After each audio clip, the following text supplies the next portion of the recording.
بسم الله الرحمن الرحيم. ومن أحسن قولا ممن دعا إلى الله وعمل صالحا وقال إنني من المسلمين.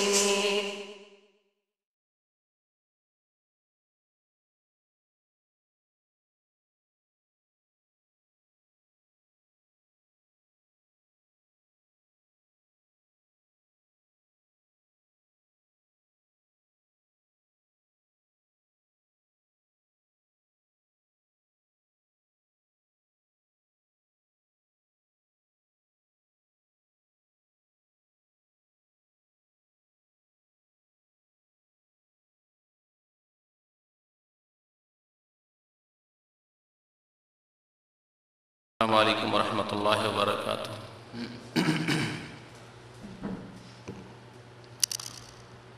الحمد لله رب العالمين والصلاة والسلام على سيد المرسلين نبينا محمد وعلى آله وصحبه أجمعين.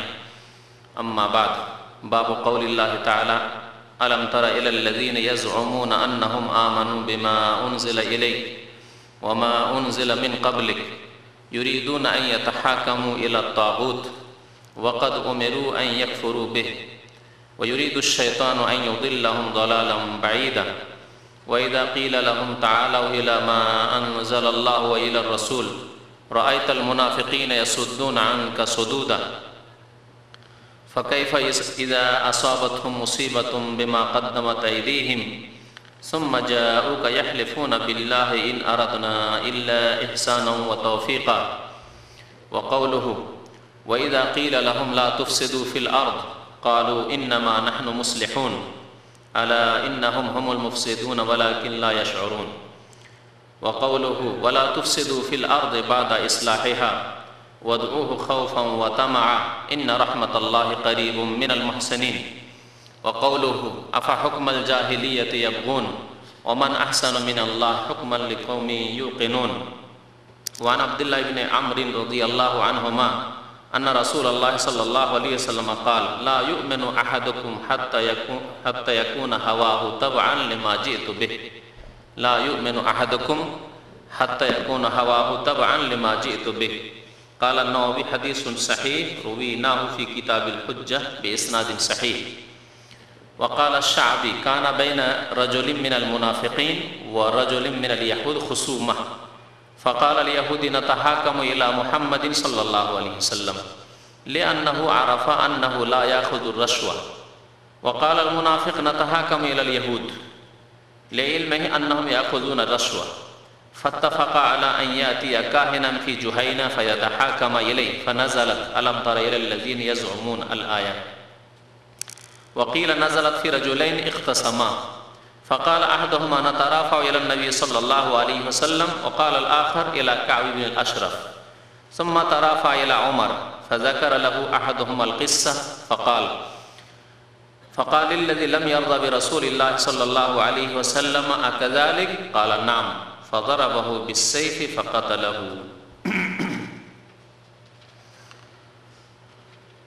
মহান আল্লাহর সমস্ত প্রশংসা, দরুদ ও সালাম নাযিল হোক প্রিয় নবী মুহাম্মদুর রাসূলুল্লাহ সাল্লাল্লাহু আলাইহি ওয়াসাল্লামের উপর। আল্লাহুম্মা সাল্লি আলাইহি আল্লাহুম্মা বারিক আলাইহি। আজকের বিষয়বস্তু হচ্ছে আল্লাহ ছাড়া অন্যের বিধান মেনে চলা সম্পর্কে, অর্থাৎ মানুষের তৈরি করা বিধান, আইন কানুন, আল্লাহর বিধানকে বাদ দিয়ে মেনে নেওয়া বা তার বাস্তবায়ন করা, তা দিয়ে বিচার করা, তা দিয়ে দেশ পরিচালনা করা, তা দিয়ে কোনো সালিসের মীমাংসা করা ইত্যাদির হুকুম সম্পর্কে বিষয়টি অত্যন্ত গুরুত্বপূর্ণ বিষয়। আর আজকের মুসলিম বিশ্বের সবচাইতে বড় সমস্যা, কেন এটি অমুসলিম দেশের কথা বলবো না, তারা তো অমুসলিম। সুতরাং তাদের যেখানে কালেমা লা ইলাহা ইল্লাল্লাহর সাথেই তারা কুফরি করেছে, মুহাম্মদুর রাসূলুল্লাহর শাহাদাতের সাথে কুফরি করেছে, যেখানে আল কোরআনুল করিমকে আল্লাহ নাজিলকৃত কিতাব বলে তারা বিশ্বাসই করে না, তারা পরকালে বিশ্বাসই করে না। সুতরাং সেখান থেকে শেষ কাফেরদের ব্যাপারটি। কিন্তু মুসিবত হচ্ছে ওই মুসলিমদের ক্ষেত্রে যারা দাবি করে যে তারা কালেমা লা ইলাহা ইল্লাল্লাহ পড়া কালেমা গো মুসলমান, কালেমা লা ইলাহা ইল্লাল্লাহ পড়া মুসলমান, যারা দাবি করে যে মুহাম্মদুর রাসূলুল্লাহকে রাসূলুল্লাহ মনে করে, যারা মনে করে যে পরকালে বিশ্বাসী, যারা মনে করে যে ভালো মন্দ তকদিরে বিশ্বাসী, যারা মনে করে যে আমরা কিতাবের প্রতি বিশ্বাসী, কোরআনের প্রতি বিশ্বাসী, যারা মনে করে যে আমরা নামাজে বিশ্বাসী, কিন্তু তার মহান আল্লাহ রাব্বুল আলামিনের নাযিলকৃত বিধান দিয়ে ফয়সালা না করে মানব রচিত বিধান দিয়ে ফয়সালা করে। মানুষরা নিজেরাই সংবিধান তৈরি করে। এক শ্রেণীর লোকেরা সংবিধান তৈরি করে, আর এক শ্রেণীর লোকেরা সংবিধানের বাস্তবায়ন করে, আর এক শ্রেণীর লোকেরা সেই সংবিধানকে মেনে নেয়। সমাজে এই তিন শ্রেণীর লোক আছে না? এক শ্রেণীর লোক যারা আইন কানুন নিজেরা তৈরি করেছে, সংবিধান রচনা করেছে, আর এক শ্রেণীর লোকেরা যারা আগের সংবিধান যা আছে তা নিয়ে তারা পার্লামেন্টে পৌঁছার পরে মানুষের তৈরি করা সংবিধান দিয়ে বিচার করছে, অথবা আদালতের জজ হওয়ার পরে, ব্যারিস্টার হওয়ার পরে তারা আগের যে সংবিধানগুলি তৈরি করা আছে, আইন কানুন তৈরি করা রয়েছে মানুষের, কোরআনের নয়, আল্লাহ নাযিলকৃত নয়, সেগুলি কি করছে? সেগুলি দিয়ে তারা ফয়সালা করছে। যারা দেশের পার্লামেন্টের সদস্য অথবা যারা কোর্টের আদালতের ব্যারিস্টার, জজ, উকিল, এবং তৃতীয় শ্রেণীর লোক হচ্ছে যারা জনসাধারণ, সেসব কোর্টে যাচ্ছে, সে দেশে বসবাস করছে, আর সে দেশের সংবিধানকে, সে দেশের বিচার আদালতকে শির নত করে মেনে নিচ্ছে। বুঝতে পারছেন তো না? বর্তমান পরিস্থিতি তাই নয় কি? হ্যাঁ, নিজের দেশের প্রেক্ষাপটে দেখুন, সারা মুসলিম বিশ্বের প্রেক্ষাপটে দেখুন, একটি এই সৌদি আরবকে বাদ দিয়ে এখানে কালেমা লা ইলাহা ইল্লাল্লাহ মুহাম্মদুর রাসূলুল্লাহ যেমন পতাকাতেও রয়েছে, তেমন তাদের আকীদাতেও রয়েছে, তেমন তাদের আদালতেও রয়েছে, তেমন তাদের রাষ্ট্র পরিচালনাতেও রয়েছে। তাদের সংবিধান হচ্ছে আল কোরআনুল কারীম, যা আল্লাহ নাযিলকৃত বিধান। পক্ষান্তরে মুসলিম বিশ্বের সবচাইতে বড় মুসিবত হচ্ছে আজকে যে তারা মুসলিম হওয়া সত্ত্বেও, তারা নামাজে বিশ্বাসী হওয়া সত্ত্বেও, তারা পরকালে বিশ্বাসের দাবি করা সত্ত্বেও, জানি না অন্তরের কথা, কিন্তু আমরা বাহ্যিক তাই বলবো যে তারা যখন জাতিতে মুসলমান, তখন তারা এসবে বিশ্বাসী হওয়া সত্ত্বেও তারা পশ্চিমা বিধান, কাফের দেশের বিধান, বা রাশিয়ার কমিউনিজমের বিধান, বা চীনের তৈরি করা বিধান, জাপানের তৈরি করা বিধান, এক কথায় কাফেরদের তৈরি করা সংবিধান নিয়ে এসে কাফেরদের তৈরি করা মানবরচিত আইনকে তারা কি করে? বাস্তবায়িত করে। রাষ্ট্র পরিচালনার ক্ষেত্রে,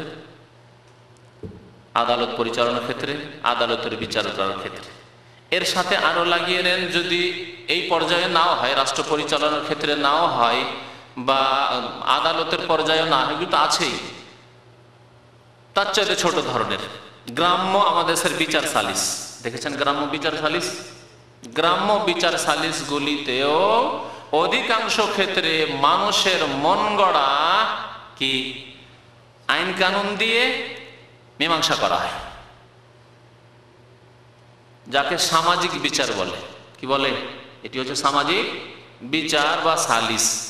যেখানে যেসব দেশে মুসলিম অমুসলিম বাস করে, সেখানে বিচার সালিসে কাফেরকেও ডাকা হয়, মুসলিমকেও ডাকা হয়।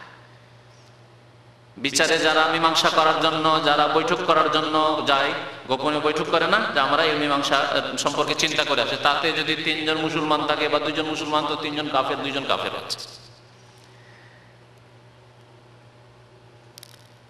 এবং এইসব মীমাংসায় সবকিছু দিয়ে ফয়সালা করা হয় কোরআন এবং হাদিস বাদ দিয়ে।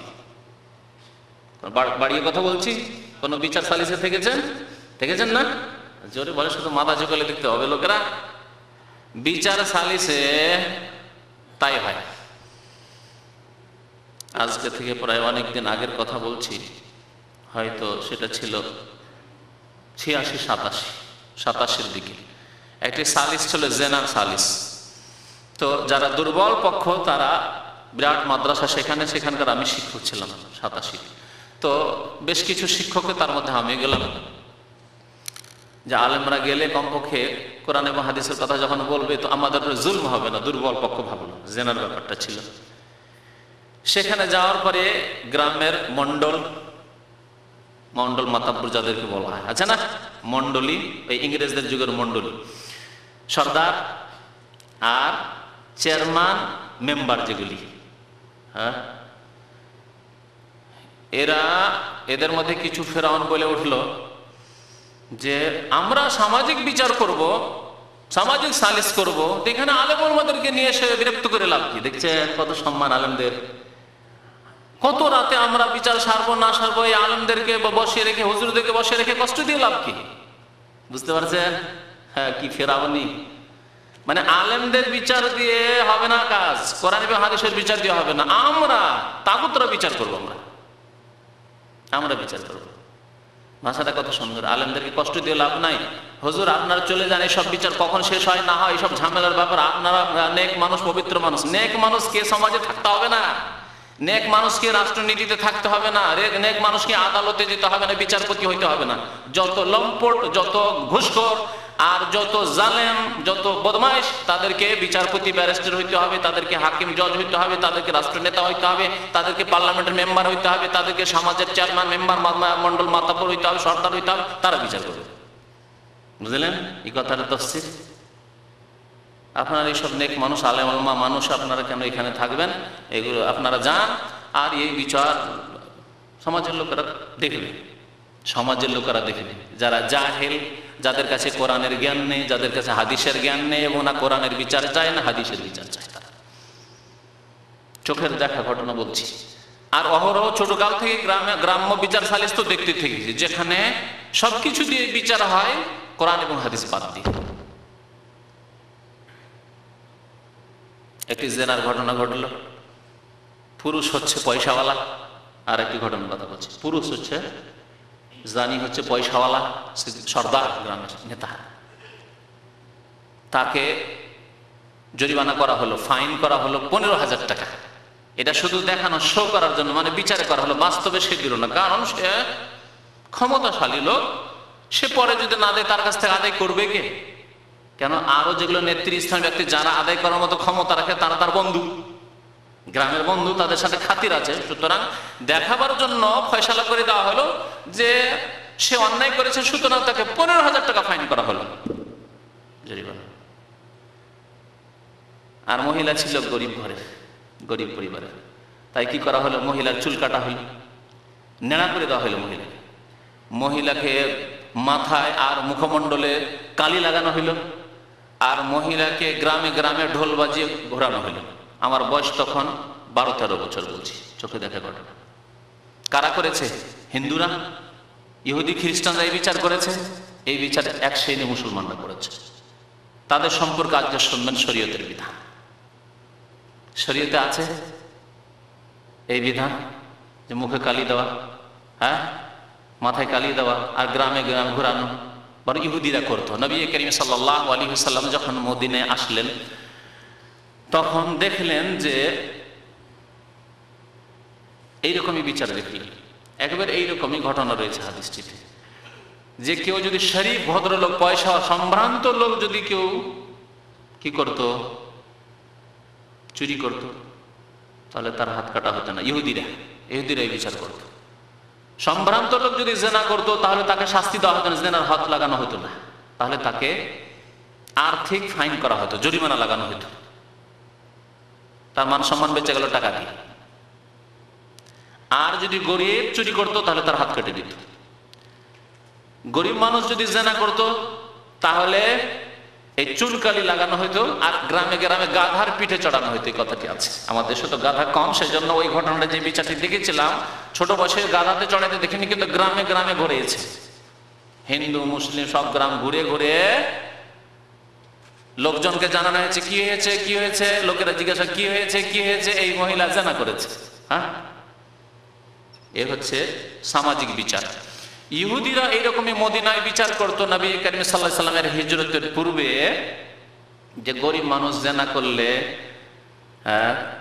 মাথার চুল কেটে নেওয়া হইতো, তারপরে চুনকালি লাগানো হইতো মুখে, মাথায়, আর তারপরে উল্টো করে গাধায় সওয়ার করা হতো। বুঝতে পারলেন? উল্টো করে গাধায় সওয়ার করা, উল্টো করে বসানো, বুঝতে পারছেন? যেভাবে বসে গাধায় তার উল্টো করে, পেছন দিকে মুখ করে। আর তারপরে মদিনার গলিতে গলিতে কি করা হতো? ঘোরানো হতো। এটি হচ্ছে সাজা গরিব লোকের। আজ পর্যন্ত 1400 বছর চলে গেছে ইহুদিদের এই তাগুতি বিচার উপর। আজকেও এক শ্রেণীর মুসলিমরা এরকম সামাজিক বিচার করছে। গরিবদের জন্য বিচার আলাদা, পয়সাওয়ালাদের বিচার আলাদা। আজকের বিষয়বস্তুটি হচ্ছে সেই বিষয়বস্তু।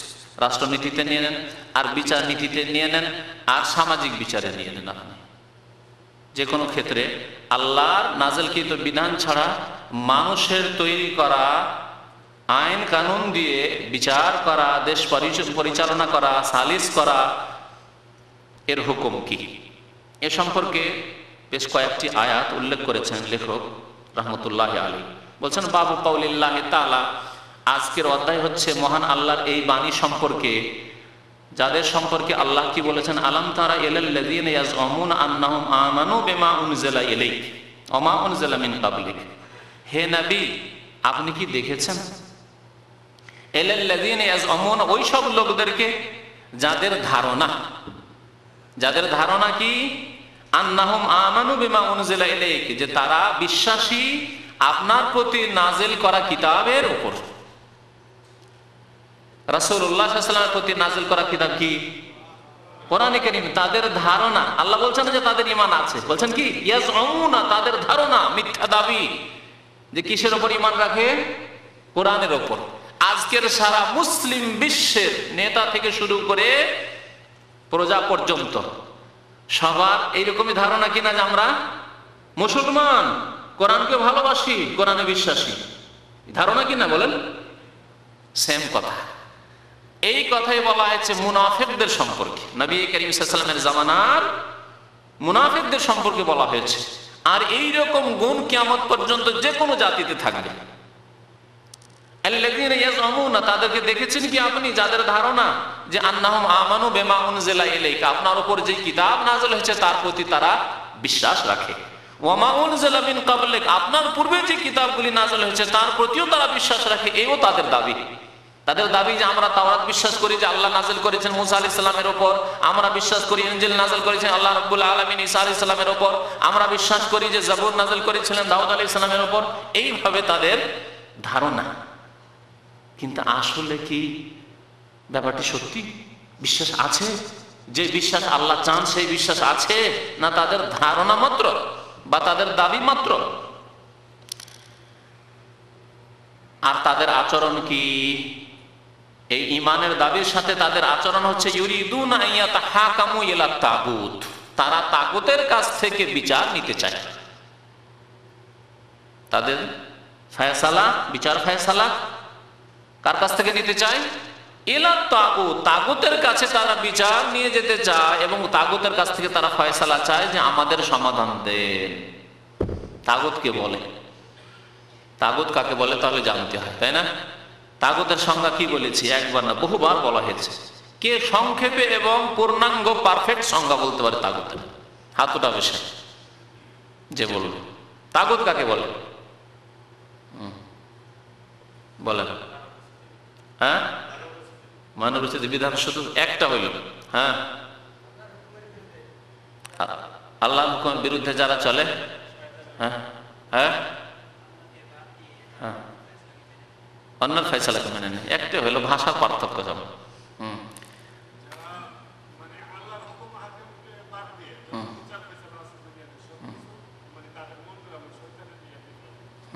বাস একটা হলো তিনটি মূলনীতি একটি কিতাব আছে, উসুলে সালাসা আছে, তো ওর শেষ চ্যাপ্টারটা পড়বেন। দেখেন আকীদায় আমরা কত দুর্বল এখন। আকীদা শিখে শিখে কারো 5 বছর 6 বছর হয়ে যাচ্ছে ইসলামের সঙ্গে, তারপর আমরা আকীদাকে দুর্বল, যে পারফেক্ট এখনো তাগুত বলতে পারছেন না। এটা আমাদের দেশীয় কথা যে মানব রচিত বিধান মানলে তাগুত হল। এটি একটি, 5টি তাগুতের একটি তাগুত হচ্ছে এই। হ্যাঁ, এটিও একটি বাধা দানকারী।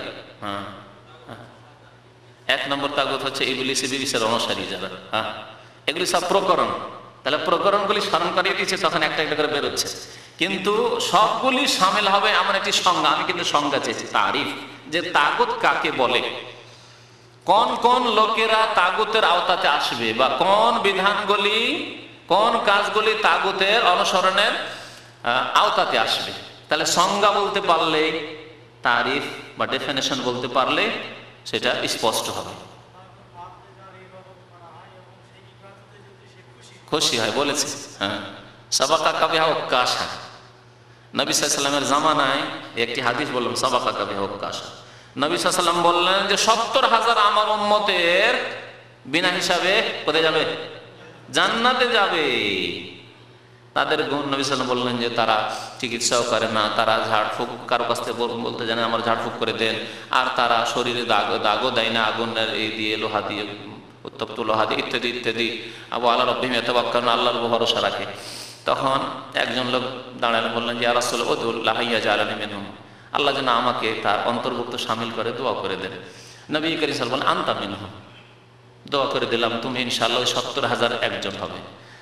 আরেকজন নাম ছিল ওকাশা, দিলি তো বিনা হিসাবে জান্নাত চলেই গেল। বলে ইয়া রাসূলুল্লাহ উদউল্লাহ ইয়াজআলানি মিনহুম, আমার জন্য একটু দোয়া করে দেন।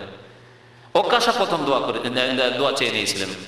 আরেকজন লোক তখন বললেন, যার নাম এখানে উল্লেখ করা হয়নি, কারণ যার জন্য কবুল হয়ে গেছে তার জানা হয়ে গেছে, কিন্তু যে লোকটি পেল না তার নাম উল্লেখ করা হয়নি। আরেকজন লোক বলছে ইয়া রাসূলুল্লাহ উদউল্লাহ ইয়াজআলানি মিনহুম, আমিও যাতে করে 70,000-এ শামিল হতে পারি, বিনা হিসাবে জান্নাত যেতে পারি। নবী সাল্লাল্লাহু আলাইহি ওয়াসাল্লাম তখন বলেছেন সাবাকাকা বিহা ওকাশা তোমার থেকে আগে বেড়ে গেছে, মানে ও প্রথম নম্বরে চেয়েছিল, সে পেয়ে গেছে, আর হবে না, আর হবে না। নবী সাল্লাল্লাহু আলাইহি ওয়াসাল্লাম দ্বিতীয় জনের জন্য কেন দোয়া করলেন না? বড় হিকমত আছে। দ্বিতীয় জনের জন্য করলে এই রাস্তা খুলে যেত, তখন লাইন লেগে যেত, সবাই একে একে লাইন লেগে যেত। আমার জন্য করে দেন, আমার জন্য করে দেন, তাহলে 70,000 মধ্যে তারাই সবটি বিনা হিসাবে তারাই নিয়ে দেন। বাকি কিয়ামত পর্যন্ত অন্যান্য উম্মতের লোকের জন্য কি আর থাকতো না? কিয়ামত পর্যন্ত এই দরজা খুলে রাখা হয়েছে যে 70,000 মধ্যে কিয়ামত পর্যন্ত অনেকে আছে যারা শামিল হতে পারে। যদিও আগের উম্মতের লোকেরা তাদের অতি সততা, তাদের ইমান, পাকা ইমানের জন্য তারাই বেশি হবে, তাদের সংখ্যা বেশি হবে, এতে কোনো সন্দেহ নেই, কিন্তু কিয়ামত পর্যন্ত এই দরজাটা খোলা আছে। তো আপনারা আগেই কিন্তু একজন বলে ফেলেছে ওইটি আর কি। তা আরবদের এটি প্রবাদে পরিণত হয়েছে, সাবাকাকা বিহা ওকাশা। কেউ যদি একটি কথা আগে বলে ফেলে বা চেয়ে ফেলে, তাহলে আর দেওয়া যাবে না বা আর বলার প্রয়োজন নেই, সাবাকাকা বিহা ওকাশা। হ্যাঁ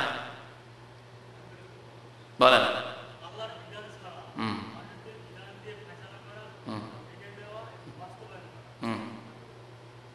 এগুলো সব কিন্তু তাগুতের সংজ্ঞা হইল না। তাগুতের সংজ্ঞা শোনেন, বারবার বলা হয়েছে, যার সম্পর্কে বাড়াবাড়ি করা হয়, যার সম্পর্কে বাড়াবাড়ি করা হয়। ইমাম ইবনে তাইমিয়া রাহমাতুল্লাহ আলাইহি তাগুতের সংজ্ঞা বলেছেন, তাতে সমস্ত তাগুতগুলি চলে আসবে। কুল্লু মা তাজাওয়াজা বিহিল আবদু, মানুষ যদি কারো সম্পর্কে বাড়াবাড়ি করে, সীমা লঙ্ঘন করে, তাহলে সে তাগুত। মিন মাবুদিন আও মাতবুইন আও মুতাইন, উপাসনার ক্ষেত্রে হোক, মাবুদ বানাবার ক্ষেত্রে হোক, অথবা অনুসরণের ক্ষেত্রে হোক, অথবা আনুগত্যের ক্ষেত্রে হোক। কিছুদিন আগে কিতাবুত তাওহীদের দার্সে এসেছে। আর 3টি মূলনীতি কিতাবটি দেখতে অত্যন্ত ছোট, অত্যন্ত মূল্যবান কিতাব, অবশ্যই পড়বেন সেই কিতাবটি, আর এবং বারবার বড় মুখস্থ করবেন। এখানে সৌদি আরবে এই কিতাবটি ছোট বাচ্চাদেরকে মুখস্থ করানো হয়, যাতে আকীদা ছোট থেকে মজবুত হয়ে যায়। উসুলে সালাস, 3টি মূলনীতি।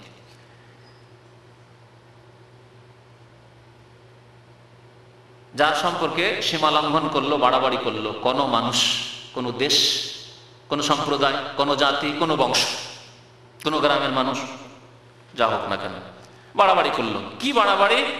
ইবাদতের ক্ষেত্রে বাড়াবাড়ি করলো, অর্থাৎ ইবাদত একমাত্র আল্লাহর হক, তাতে থেকে বাড়াবাড়ি করে অন্যকে দিয়ে দিলাম। তাহলে এটি কি হলো? তাগুতের পূজা করা হলো। আল্লাহ ছাড়া অন্যকে দিয়ে দেওয়া হলো তাগুতের পূজা করা। আল্লাহকে সেজদা করার সাথে সাথে নামাজের সেজদা আল্লাহকে করলো, আর তাদের থেকে সীমা লঙ্ঘন করে গিয়ে সম্মানের সেজদাকে মাজারে করলো, প্রতিমা পুতুলকে করলো, হ্যাঁ, কদমে রসুলকে করলো, হ্যাঁ, ইত্যাদি ইত্যাদি। হযরত বালকে করলো। নবী সাল্লাল্লাহু আলাইহি ওয়াসাল্লামের নাকি কোথায় চুল আছে, আর ওখানে একটি মাজার তৈরি হয়েছে চুলের নামে, হ্যাঁ, সেখানে গিয়ে করলো। বাংলাদেশে কদমে রসুল আছে, নবীর কদম কোথা থেকে পৌঁছে গেল বাংলাদেশে? নবী সাল্লাল্লাহু আলাইহি সাল্লামের কদম মোবারক কোথায় পৌঁছে, বাংলাদেশ কি করে পৌঁছিল? ভারতে কদমে রসুল আছে, কত জায়গায় যে কদম রেখেছেন নবী করিম সাল্লাল্লাহু আলাইহি সাল্লাম। হ্যাঁ, নবী সাল্লাল্লাহু আলাইহি সাল্লামের মোবারক চুল নাকি কাশ্মীরে পৌঁছে গেছে, হযরত বল দরগা হযরত বল। বুঝতে পারছেন? নাম দেয় যদি জিহাদে, আর হযরত বলের কাছে দোয়া করে, আল্লাহর কাছে দোয়া না করে তো মুশরিকের আল্লাহ মদদ করবে কোত্থেকে? তো ইবাদতের ক্ষেত্রে সীমা লঙ্ঘন করলো। কুরবানি কার জন্য করতে হবে? জবাই কার নামে করতে হবে? বিসমিল্লাহে আল্লাহু আকবার, তাই না? কার সন্তুষ্টির জন্য জবাই করতে হবে? আল্লাহ সন্তুষ্টির জন্য জবাই করতে হবে না? কেউ যদি পীরের সন্তুষ্টি বিধানে জবাই করে, হ্যাঁ, পীরের নৈকট্য লাভের জন্য, ওলির বাবার, হ্যাঁ, খাজা আজমেরির, গৌসে আজমের নৈকট্য লাভের জন্য যদি, তার শাফাত হাসিলের জন্য যদি জবাই করে, তাহলে সীমা লঙ্ঘন করলো না? করলো না? এর নাম হচ্ছে সীমা লঙ্ঘন করা। তাহলে ইবাদতের ক্ষেত্রে এগুলি, কারণ জবাই করা, কুরবানি করা, এগুলি ইবাদত। ইত্তিবার ক্ষেত্রে, অনুসরণ ক্ষেত্রে অনুসরণ করতে হবে একমাত্র আল্লাহ নাজিলকৃত বিধান। ইত্তাবিউ মা উনজিলা ইলাইকুম মির রাব্বিকুম, আল্লাহ নাজিলকৃত বিধান। আল্লাহ নাজিলকৃত বিধানকে মানতে হলে, তার অনুসরণ করতে হলে নবীর পথ ধরতে হবে। তাহলে এই নবীর পথ বাদ দিয়ে যদি অন্য কোনো পথ ধরে, দেওয়ানবাগির তরিকা, চিশতি তরিকা, মুজাদ্দিদির তরিকা, এগুলি তরিকার অনুসরণ করলো, তাহলে কি করলো? অনুসরণের ক্ষেত্রে সীমা লঙ্ঘন করলো। মার্কসিজমের অনুসরণ করলো, অনুসরণ আরো নেন। আজকালকার অনুসরণ করে মার্কসিজমের অনুসরণ করলো। মুসলমান আবার কমিউনিস্ট, কার্ল মার্কসের মতবাদে বিশ্বাসী, মাওয়ের মতবাদে বিশ্বাসী, হ্যাঁ, ক্যাপিটালিজমে বিশ্বাসী, হ্যাঁ, জাতীয়তাবাদে বিশ্বাসী, ধর্মনিরপেক্ষতায় বিশ্বাসী, গণতন্ত্রবাদে বিশ্বাসী। এগুলি সব বাদ বাদ বাদ বাদ। পৃথিবীতে অনেক বাদ আজকাল হয়ে গেছে, তাই না? ইজম ইজম ইজম ইজম, জি, কোরআনের বিধান বাদ দিয়ে মুসলিম দেশে ইজম ইজমে কোথায় আছে? ইজমে সব ইসলামে, ইসলামে আছে বাস তরিকা রাসূলুল্লাহর অনুসরণ, একমাত্র রাসূলুল্লাহ সাল্লাল্লাহু আলাইহি ওয়াসাল্লাম যার কলমা পড়েছেন আপনি, যার কলমায় আজান দিয়ে থাকেন, যার কলমার ইকামত দিয়ে থাকেন আপনি, যার কলমার শাহাদাত দিয়ে আপনার আত্মায়াত হয়, তাহলে নামাজ হয়, না নামাজ হবে না।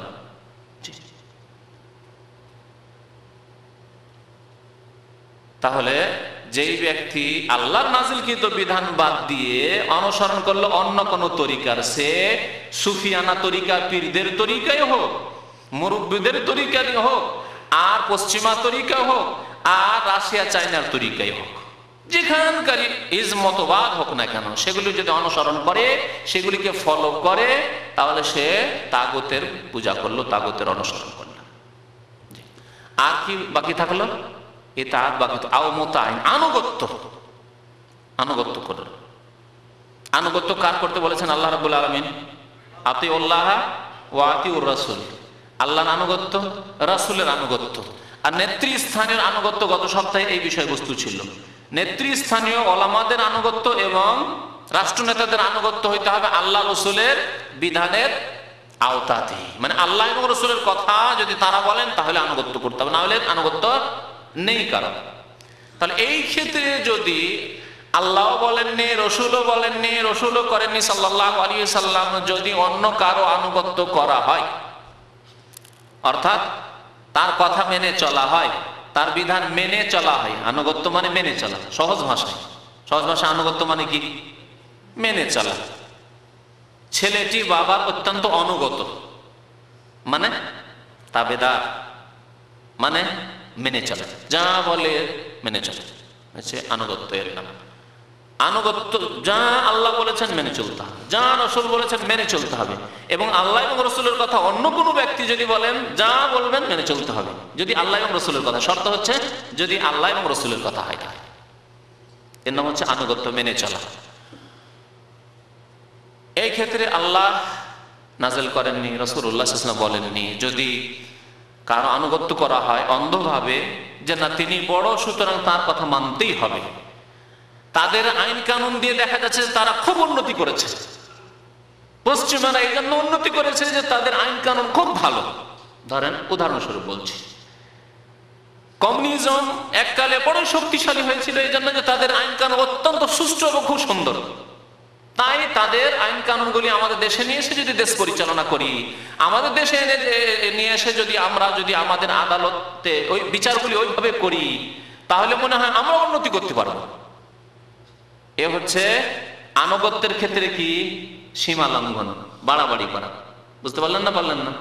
ইবাদতের ক্ষেত্রে বাড়াবাড়ি করা, অনুসরণের ক্ষেত্রে বাড়াবাড়ি করা, আর আনুগত্যের ক্ষেত্রে মেনে নেওয়ার ক্ষেত্রে বাড়াবাড়ি করা। তিনটি ক্ষেত্রে যদি কারো সম্পর্কে বাড়াবাড়ি করা হয়, সেটি হচ্ছে তাগুতের কাছে ফয়সালা নেওয়া, তাগুতের আনুগত্য করা, তাগুতের অনুসরণ করা, তাগুতের পূজা করা। বিচার ক্ষেত্রে হলে তাহাকামু ইলা তাগুত। এখানে আল্লাহ রাব্বুল আলামিন বিচারের কথা শুধু বলেছেন। কি বলছেন? ইউরিদুনা আন ইয়াতাহাকামু ইলা তাগুত, তারা তাগুতের কাছে বিচার ফয়সালা নিতে চায়। ওয়াকাদ উমিরু আন ইয়াকফুরু বিহি, অথচ তাদেরকে আদেশ করা হয়েছে তাগুতের সাথে কুফরি করার, অর্থাৎ তাগুতকে অস্বীকার করার কি করা হয়েছে? আদেশ করা হয়েছে। বরং কালেমা লা ইলাহা ইল্লাল্লাহ মুহাম্মাদুর রাসূলুল্লাহ প্রথম আদেশ হচ্ছে তাগুতকে অস্বীকার করা। কে বুঝেছেন এই কথাটি? কে আছেন যিনি বুঝেছেন যে কালেমা লা ইলাহা ইল্লাল্লাহর প্রথম আদেশ হচ্ছে তাগুতকে অস্বীকার করা? প্রথম আদেশ আল্লাহর ইবাদত করো নয়, বরং প্রথম আদেশ হচ্ছে তাগুতকে অস্বীকার করো। এটা কে বুঝাতে পারবেন? হ্যাঁ,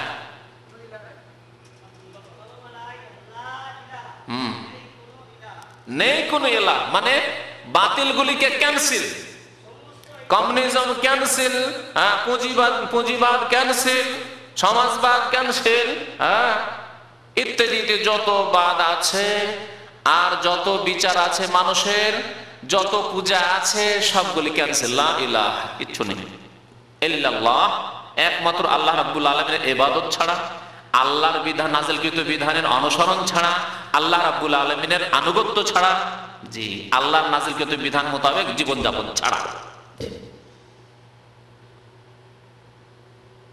তাহলে প্রথম না করতে হবে। রহস্য কি জানেন? রহস্য যারা চাষী তারা খুব সহজে বুঝতে পারবে। আগে কেন না, পরে কেন হ্যাঁ? আগে কেন না, পরে কেন হ্যাঁ? আল্লাহ আগে হ্যাঁ বলে পরে না করতেন। ইবাদত করো, শিরিক করিও না, এরকম তো বলেন লা ইলাহা ইল্লাল্লাহ, আগে না পরে হ্যাঁ। কে বুঝাতে পারেন এই চাষির উদাহরণ দিয়ে? হ্যাঁ, জমির সাফ করো প্রথম, তারপরে বীজ বপন করো, তাহলে এই বীজ ফুটে উঠবে আর এই গাছ হবে, হ্যাঁ, তারপরে ফসল বা ফল হবে, ফলবে, না হলে হবে না কাজ। মগজে শিরক ঢুকে আছে, কুফরি ঢুকে আছে, নাস্তিকতা ঢুকে আছে, আগাছা ঢুকে আছে, এগুলিকে সাফ করে ফেলো মগজ থেকে, মগজকে ক্লিন করে নাও। তারপর যখন নিউট্রাল হয়ে গেছে, একবারে ক্লিন পরিষ্কার হয়ে গেছে মগজ, তখন ঢুকে আল্লাহ আল্লাহ ঢুকে, তারপরে ঢুকে থাকবে গৌসুল আজম জিলানি, ঢুকে থাকবে চিশতি, ঢুকে থাকবে শাহজালাল, ঢুকে থাকবে আটরসি, ঢুকে থাকবে মাইজ ভান্ডারি, আর আল্লাহ আল্লাহ কাজ দেবেন। হ্যাঁ, বহু রকমের আগাছা ঘাস ঢুকে আছে, আর ঘাসের মধ্যে দিলেন একেবারে ফসলের বীজ, দিলেন বীজ বপন করে, হবে না? হবে না। এই জন্য প্রথম কি করতে হবে? চাষ করতে হবে, প্রথম সাফ করতে হবে, তাসফিয়া, তারপরে অলঙ্কৃত করতে হবে বীজ দিয়ে, তাহলিয়া কি বলা হয়েছে। প্রথম তাসফিয়া করতে হবে, মানে সাফ সুতরা ক্লিন করতে হবে, আর তারপরে করতে হবে তাহলিয়া, মানে অলঙ্কৃত করতে হবে, তখন ভালো বীজ দিতে হবে। লা ইলাহা ইল্লাল্লাহ। আল্লাহ রাব্বুল আলামিন তাহলে তাগুতকে অস্বীকার করার, তাগুতের সাথে কুফরি করার আদেশ করেছেন। তাহলে সারা পৃথিবীর সমস্ত বিধানকে অস্বীকার করেই তখন আল্লাহর কিতাবের বিধানের বাস্তবায়ন সম্ভব। আর সামান্যতম মানুষের কিছু বিধান অন্তরে থেকে যায়, কাজে কর্মে থেকে যায়, আর তার সাথে আমরা কোরআনও মানি, আমরা নামাজও পড়ি, কাজ দেবে না। জগা খিচুড়ি, শিরিকও থাকবে, বিদাতও থাকবে, তার সাথে সাথে কিছু সুন্নতি কাজও থাকবে, নামাজ রোজাও থাকবে, খিচুড়ি হয়ে যাবে। এই খিচুড়ি হয়েছে আজকের মুসলমানদের অবস্থা। আল্লাহ রাব্বুল আলামিনের খালিস নির্ভেজাল বিধান মুসলিম জীবনে নেই, যার কারণে তো আল্লাহ রাব্বুল বলছেন যে ওয়াকাদ উমিরু আন ইয়াকফুরু বিহি, তাদেরকে অস্বীকার করার আদেশ করা হয়েছে। কাকে অস্বীকার করবে? তাগুতকে অস্বীকার করবে। ওয়া ইউরিদু শাইতানু আন ইউদিল্লাহুম দালালাম বাইদা, শয়তান কি চায়? শয়তান তাগুতের পথে নিয়ে যেতে চায় না আল্লাহর পথে নিয়ে যেতে চায়? আল্লাহর শয়তান, শয়তান চায় তাদেরকে পথভ্রষ্ট করে সুদূর বিভ্রান্তিতে নিয়ে যেতে চায়। দলালান বিভ্রান্তি, আর বাইদা মানে সুদূর, সুদূর বিভ্রান্তিতে নিয়ে যেতে চায় শয়তান। তাহলে বোঝা গেল বিষয়বস্তু হচ্ছে তাগুতের অনুসরণ করা অথবা কুফরি করা। তাহলে কেউ যদি তাগুতের অনুসরণ করে তাহলে শয়তান তখন তাকে কি করতে পারলো? গ্রাস করে নিতে পারলো। আর শয়তান তাকে কোথায় নিয়ে যাবে? সুদূর গুমরাহিতে, সুদূর বিভ্রান্তিতে। যেমন তোমার বিভ্রান্তিতে থাকবে না, সুদূর বিভ্রান্তিতে পৌঁছে যাবে যারা মানব রচিত বিধান, তাগুতের অনুসরণ, তাগুতের আনুগত্য, তাগুতের ইবাদত দাসত্ব করবে। ওয়াইদা কিলা লাহুম তাআলাউ ইলা মা আনজালাল্লাহু ইলা রাসূল, তাদেরকে বলা হইতো, মুনাফিকদের প্রসঙ্গে আল্লাহ বলেছে। তাহলে এটি হচ্ছে মুনাফিকি গুণ, আল্লাহর বিধানের সাথে সাথে তাগুতের কথাও মেনে চলা, তাগুতের বিধানও মেনে চলা। দুই ভাগে ভাগ করা। বিশেষ করে আজকালকার যুগে ধর্ম নিরপেক্ষতার কথা বলি। যারা ধর্ম নিরপেক্ষতায় বিশ্বাসী তারা দুই রকমের। একরকম বলছে যে এসব ধর্মকর্মের প্রয়োজন নেই, কোনো প্রয়োজন নেই, যেটা নাস্তিকতা। আর একটি হচ্ছে যে না, ধর্ম আছে কিন্তু ব্যক্তি জীবনে। তাদের হালকাটিও বড় কুফরি। তাদের হালকা যেটি ধর্ম নিরপেক্ষতা সেটি বড় কুফরি। কি ধর্ম আছে কিন্তু কোন জীবনে? ব্যক্তি জীবনে। তারা বলছে মানুষের কয়েকটি জীবন, ব্যক্তি জীবন, পারিবারিক জীবন, সামাজিক জীবন, রাষ্ট্রনীতি, অর্থনীতি। অর্থনীতিতে ইসলামের কথা, ধর্মের কথা বলবে না। রাষ্ট্রনীতিতে, রাষ্ট্র পরিচালনার ক্ষেত্রে ওইসব ধর্মের কথা বলবে না। পার্লামেন্টে এসে খবরদার ধর্মের কথা উঠাবে না। আদালতে এসে ধর্মের কথা উঠাবে না। ব্যাংকে এসে বলবে না ধর্মের কথা, হালাল আর হারাম, জায়েজ না না জায়েজ, এসব কথা বলবে না। ব্যবসা বাণিজ্যের ক্ষেত্রে এই ব্যবসা করা যাবে না, যাবে না, ঠিক না ভুল, এসব কথা বলবে না। এটি সুদ, এটি সুদ নয়, সুদ মুক্ত, সুদযুক্ত, এইসব কথাবার্তা বলবে না। এর নাম হচ্ছে ধর্ম নিরপেক্ষতা। ব্যক্তি জীবনে তুমি নামাজ পড়ো, কেন? তোমার নামাজ পড়ার ব্যাপারটা তোমার। রমজানে এসেছে, ব্যক্তি জীবনে তুমি রোজা রাখো, রোজা রাখা তোমার ব্যাপার, তুমি তোমার ইবাদতবন্দি করো। পয়সা আছে, দান খয়রাত করতে যাও, মসজিদ মাদ্রাসা করে দিতে যাও, করো, এটা তোমার ব্যক্তি জীবনের কাজ, করো এটা। তাহলে এই ধর্ম নিরপেক্ষতা ইসলামকে ব্যক্তি সামান্য একটি ক্ষেত্রে সীমিত করে দিয়েছে, আর অন্য ক্ষেত্রে ইসলামকে অস্বীকার করেছে। ইসলামকে অস্বীকার করেছে। এই ইসলামকে অস্বীকার করার নাম হচ্ছে বড় কুফর, কুফর একবার। এই ধর্ম নিরপেক্ষতাকে ভালো করে বুঝেন। আমাদের ধর্ম নিরপেক্ষতা, ধর্ম নিরপেক্ষতা, আমরা ধর্ম নিরপেক্ষতায় বিশ্বাসী, এসব কথাবার্তা খুব শুনেন, কত বড় কুফরি চিন্তা করেন। যে ব্যক্তি ধর্ম নিরপেক্ষতায় বিশ্বাসী সে ইসলামের কথা তার ব্যক্তি জীবনের বাইরে কোথাও বলতে পারবে না। এমনকি তার পারিবারিক জীবনে তার স্ত্রীকে চাপ সৃষ্টি করতে পারবে না যে তুমি পর্দা করো। তার ব্যক্তি স্বাধীনতা রয়েছে, তুমি তোমার কাজ করো, তুমি পর্দা করো, গিয়ে খুব পর্দা করা শখ রয়েছে, তুমি স্বামী তুমি পর্দা করো, তোমার স্ত্রীকে জবরদস্তি পর্দা করে দিতে পারবে না। তোমার স্ত্রীকে কোনো অপর পুরুষের সাথে কথা বলতে দেবে না, তার বাক স্বাধীনতায় বাধা দেবে না। তুমি যার সাথে ইচ্ছা তার সাথে তুমি ফ্রেন্ডশিপ করার কথা বলো, গল্প করো, আর তোমার স্ত্রী স্বাধীন সেই ক্ষেত্রে। জি, তাহলে পারিবারিক জীবনেও ইসলামের কথা বলতে পারবে না তুমি। এর নাম হচ্ছে ধর্ম নিরপেক্ষতা, যা আমার দেশের মানুষরা বড় অজ্ঞতার কারণে না বুঝে হই হই হই হই হই হই করে তাদের পেছনে ছুটে। তো শয়তান সুদূর গুমরাহিতে নিয়ে যেতে চায়। এগুলি হচ্ছে সুদূর গুমরাহি। তাদেরকে যখন বলা হয়তো কি ওয়াইদা কিলা লাহুম তাআলাউ ইলা মা আনজালাল্লাহ, এসো সেই দিকে যা আল্লাহ নাজিল করেছেন, অর্থাৎ আল্লাহর নাজিলকৃত বিধানের দিকে এসো। কোরআনের বিধান মেনে নাও ব্যক্তি জীবনে, কোরআনের বিধান মেনে নাও পারিবারিক জীবনে, কোরআনের বিধান মেনে নাও অর্থনীতিতে, কোরআনের বিধান মেনে নাও সামাজিক জীবনে, কোরআনের বিধান মেনে নাও রাষ্ট্রীয় জীবনে, সব ক্ষেত্রে, সার্বিক ক্ষেত্রে উদখুলু ফিস সিলমি কাফা, পুরোপুরি ইসলামে প্রবেশ করো। যখন তাদেরকে বলা হয় তাআলাউ ইলা মা আনজালাল্লাহু ওয়া ইলা রাসূল, আল্লাহর পক্ষ থেকে যা নাযিল করেছেন, ওয়া ইলা রাসূল, রাসূলের দিকে যা নাযিল হয়েছে, এই দিকে এসো, মেনে নাও। তখন যারা মুনাফিক, যাদের অন্তরে কপটতা আছে, যারা ইসলাম মানতে চায় না, রাআইতাল মুনাফিকিন, মুনাফিকদেরকে তুমি দেখতে পাবে হে মুহাম্মদ সাল্লাল্লাহু আলাইহি সাল্লাম, কি অবস্থায় দেখতে পাবে? ইয়াসুদ্দুনা আনকা সুদুদা, আপনার থেকে বিচ্ছিন্ন হয়ে কি হতে চায়? সরে যেতে চায়। ইয়াসুদ্দুনা মানে সরে যাওয়া, বিচ্ছিন্ন হয়ে সরে যেতে চায়, মানতে চায় না। আজকাল আমাদের দেশে কলেজ ইউনিভার্সিটির শিক্ষিত বহু লোককে বলতে শোনা যায়, আমি নিজের চোখে এক হেডমাস্টারকে দেখি, হাই স্কুল উচ্চ মাধ্যমিকের হেডমাস্টার, তার বাবা খুব পরহেজগার লোক, দাড়িওয়ালা মুসলমান, আর খুব পরহেজগার লোক, মানে আমাদের দেশীয় ভাষায় যে পরহেজগার হওয়ার জন্য যা, টুপি, দাড়ি, 5 ওয়াক্ত নামাজ, সবসময় মসজিদ, পরহেজগার। তার ছেলে 1 ওয়াক্ত নামাজ পড়ে না, এমনকি জুমা পর্যন্ত পড়ে না, হেডমাস্টার হয়ে গেছে, আবার নামাজ রোজার কি প্রয়োজন? আমাদের দেশে তো এরকমই ধারণা ধর্ম সম্পর্কে।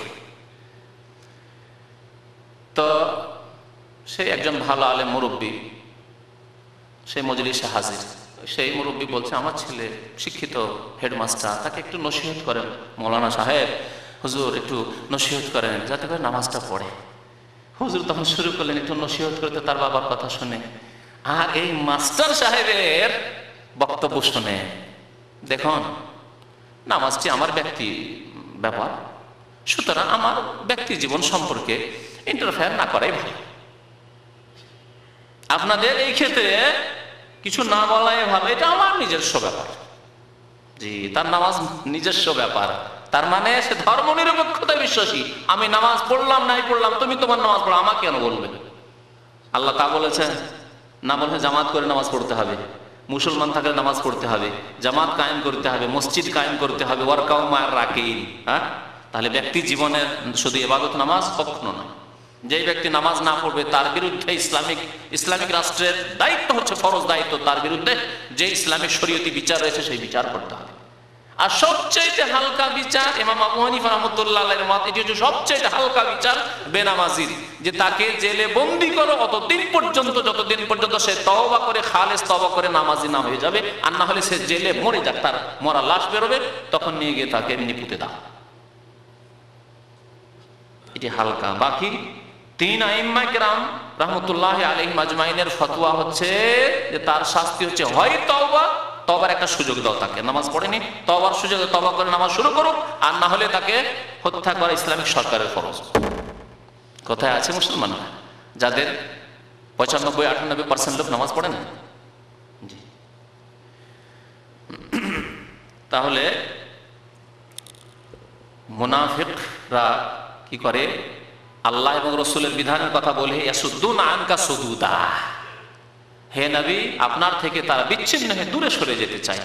ফাকাইফা ইযা আসাবাতহুম মুসিবাতুন বিমা কাদ্দামাত আইদিহিম, তাদের কৃত কার্যের কারণে, তাদের অপকর্মের কারণে, বিমা কাদ্দামাত আইদিহিম মানে তাদের পাপের কারণে, তাদের কৃত কর্মের কারণে যখন তাদের উপর মুসিবত আপতিত হয়, অন্যায় কাজ করলো আর বিপদ আপদ আসলো, বালা মুসিবত, সে বালা মুসিবত আকাশ থেকেও হতে পারে, জমিনের নিচে থেকেও হতে পারে, আর অন্য কোনো জালেম দলের পক্ষ থেকে হইতে পারে, অন্য কোনো জাতির পক্ষ থেকে হইতে পারে, আযাব তো বিভিন্ন রকমের, বা আপনার স্বাস্থ্যগত কোনো বিপদ আপদ আসতে পারে।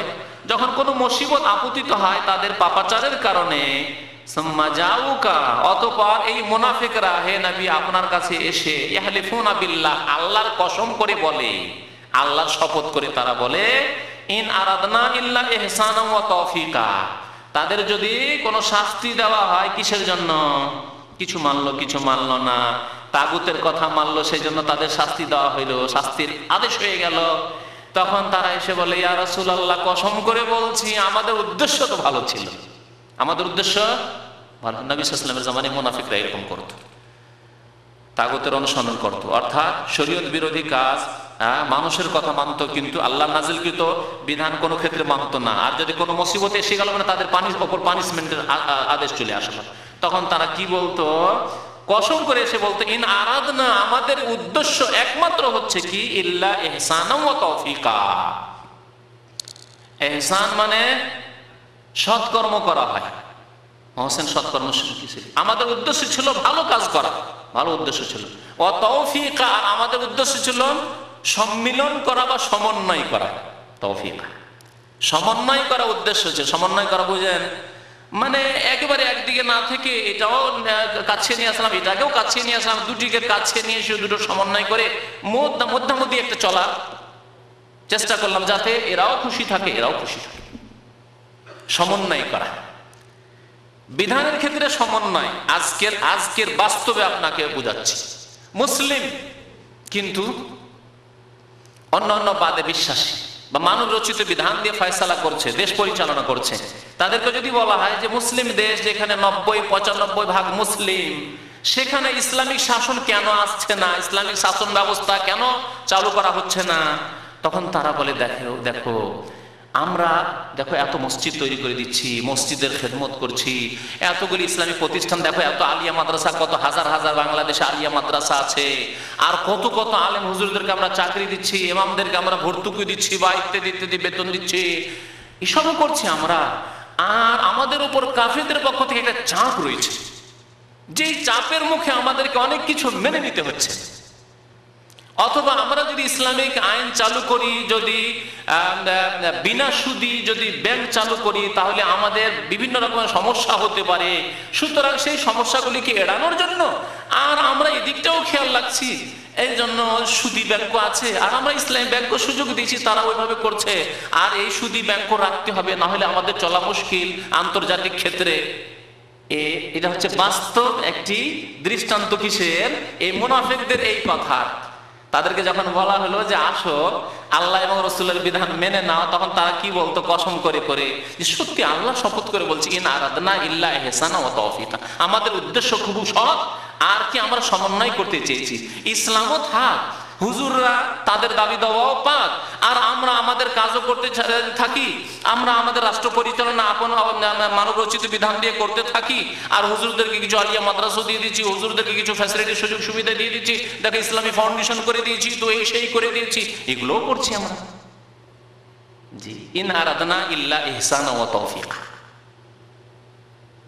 আল্লাহু আকবার। কোরআনে কারিমে এত ব্যাপকতা আছে, কিয়ামত পর্যন্ত যত রোগ দেখা দিবে তার চিকিৎসা কোরআনে কারিমে আছে, এবং তার উপর যে কি করা হয়েছে তা শনাক্ত করা হয়েছে, রোগের শনাক্ত করা হয়েছে।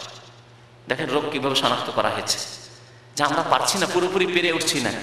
হ্যাঁ, এখনই যদি আমরা বেশ্যাখানাগুলি উঠিয়ে দিই, তাহলে লক্ষ লক্ষ মহিলা রাস্তাতে নেমে নেমে মিছিল করবে। সুতরাং আমার বেশ্যাখানা লাইসেন্সও দিচ্ছে, আর আমরা রাস্তাঘাটে তো বলছি না যে করো, হ্যাঁ, যারা যে ওইসব কাজ করতে চায় তাদের জন্য বিশেষ স্থান রয়েছে, আর আমরাও দেশ মোটামুটি ভালোই রাখছি, দেশ ভালোভাবে পরিচালনা করছি।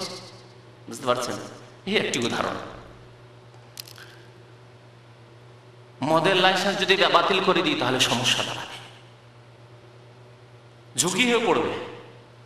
জি, তারপরে মাজারের কথাই নেন, মাজার কবরগুলি, লক্ষ লক্ষ মাজার রয়েছে মুসলিম দেশগুলিতে। এই মাজারগুলি যদি উঠিয়ে দিই, কি করব বলুন দেখি? যদি তাওহীদবাদী উলামায়ে কেরামরা সরকারকে বলতে যায়, তাহলে বলবে দেখেন কথা আপনাদের ঠিক, এগুলি আসলে তাদের পেট ব্যবসা, মাজার কবর এগুলি হচ্ছে পেট ব্যবসা তাদের। কিন্তু করব কি? তাদেরকেও তো রাজি রাখতে হবে, তারা দেশের একটা বিরাট জনসংখ্যা রয়েছে, সুতরাং তাদেরও কিছু করে দিচ্ছি। আপনারা কি চান? আপনাদেরও খেদমত করছি, আপনাদের খেদমত আমরা হাজির আছি। ইন আরাদনা ইল্লা ইহসানা ওয়া তাওফীকা, আমার সমন্বয় করার চেষ্টা করছি। প্রশাসনের ক্ষমতা ব্যবহার করে যে শিরকের আড্ডাগুলিকে উৎখাত করে দেবে, ধূলিসাৎ করে দেবে শেখ মোহাম্মদ বিন আব্দুল ওয়াহাব রাহমাতুল্লাহ আলাইহির মতো, আর ইমাম মোহাম্মদ বিন সৌদ রাহমাতুল্লাহ আলাইহির মতো, এই রকমের ঈমানি সাহস নেই।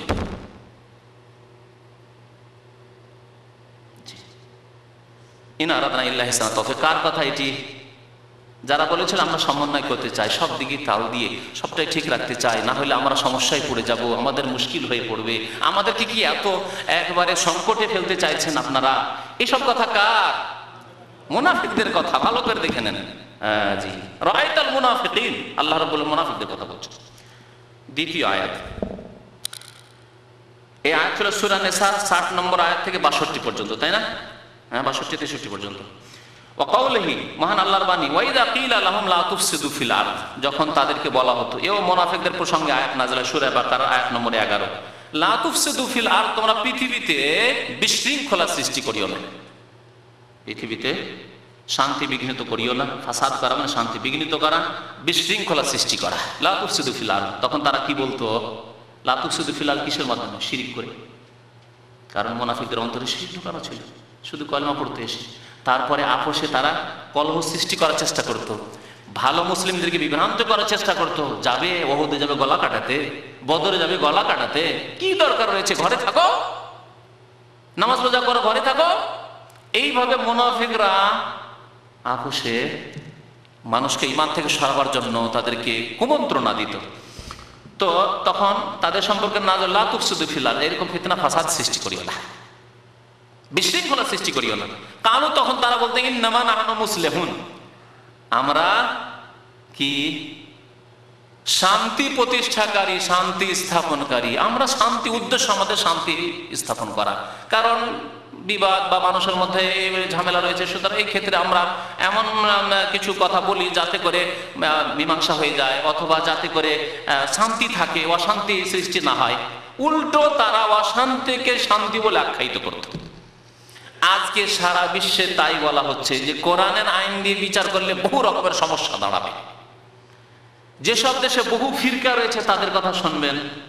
পাকিস্তানে যখন জিয়াউল হকের জামানায়, আন্তর্জাতিক কিছু কথা আপনাদেরকে বলছি, জিয়াউল হকের জামানায় যখন ওলামায়ে কেরাম খুব চাপ সৃষ্টি করলো যে পাকিস্তান কলেমা লা ইলাহা ইল্লাল্লাহর নামে ধোঁকা দিয়ে পাকিস্তান তৈরি করা হলো, যে দেখো পাকিস্তান হলে, ভারত থেকে পাকিস্তান স্বাধীন করলেই দেখো লা ইলাহা ইল্লাল্লাহ কলেমা প্রতিষ্ঠা হবে এবং এখানে ইসলামিক শাসন ব্যবস্থা কায়েম হবে।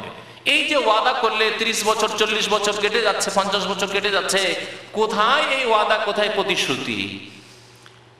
একদল ওলামায়ে কেরাম কোরআন এবং হাদিস অনুসারীরা খুব যখন চাপ সৃষ্টি করলেন গিয়ে, তখন অজুহাত কি জানেন? দেখেন আপনাদের আলেমদের মধ্যে এত দল, কার কথা শুনবো? একদল বলছে আমাদের মযহাব মোতাবেক দেশ পরিচালনা করতে হবে, আপনারা বলছেন কোরআন এবং হাদিস দিয়ে দেশ পরিচালনা করতে হবে। আর একদল বলছে না, আমাদের বেরেলভি তরিকা, আমাদের রেজা খানের তরিকায় দেশ পরিচালনা করতে হবে। তা আমরা কোন তরিকায় যাব? দেখছেন, হ্যাঁ, এগুলি অজুহাত। আপনার কাছে ক্ষমতা আছে, যদি আপনার দেশদ্রোহিতা কেউ করে তাহলে দমন করে দিতে পারছেন আপনি গলা কেটে। আর যারা দেশদ্রোহিতা করে আপনি বলে আল্লাহ এবং রাসূলের বিধান কায়েম করবো, আর যে দেশদ্রোহিতা করবে ইসলামের বিধান হচ্ছে তাই। কেন এই সাহস হচ্ছে না? তখন কেন বলছেন যে আপনারা নিজেরাই আপোষে এই করছেন, তো আমরা কি করব? এই কথা বলে অজুহাত করা হয়েছিল। সেই যুগের আগ পর্যন্ত হলো না, আর কোনো আশা করা যায় না। ধর্মের নামে ইহুদি দেশ কায়েম হয়েছে ফিলিস্তিনের কলবে। সেই দেশে ইহুদি বাতিলপন্থীরাও তাদের ইহুদিজমকে কায়েম করে ফেলেছে। কিন্তু মুসলিমরা ধর্মের নামে পাকিস্তান করার পরে না পাকিস্তানেই হলো, না পাকিস্তান থেকে আবার খণ্ডিত হয়ে বাংলাদেশ হলো, সেখানে না ইসলাম প্রতিষ্ঠা হলো। বড় আফসোসের বিষয়। আল্লাহ রাব্বুল আলামিন আরো একটি আয়াতে বলছেন যে ওয়ালা তুফসিদু ফিল আরদি বাদা ইসলাহিহা, তোমরা পৃথিবীতে বিশৃঙ্খলা সৃষ্টি করিও না শান্তি স্থাপিত হওয়ার পরে।